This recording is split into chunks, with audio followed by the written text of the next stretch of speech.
Welcome to Top Car Channel. What is it? Jeep has a winner in the shape of the Compass, and what a shape it is, blending rugged looks with an upmarket feel to strike straight at the heart of an SUV buyer. But that's not all. It drives brilliantly, is well equipped and comes at a very affordable price. Until now, you could only have the Compass with a 2.0 diesel manual, but now Jeep's hot seller is set to become even more in demand with the petrol option that's gone on sale this month.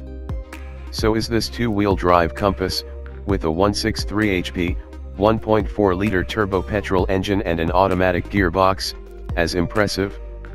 That's what we are going to find out. For those looking at a petrol Compass, it's only available as a front-wheel drive and in 3 variants. The base Sport variant comes only with a 6-speed manual transmission, whereas the other 2 variant, Limited and Limited, O, are available only with an automatic. Curiously though, the range-topping Limited, O, variant of the petrol Compass comes with 17-inch alloys designated to the lower Longitude trim. That aside, there's nothing else that differentiates the diesel from the petrol on the outside. Even inside, the biggest change is the auto gear lever and a redline at 6,750 RPM on the tachometer.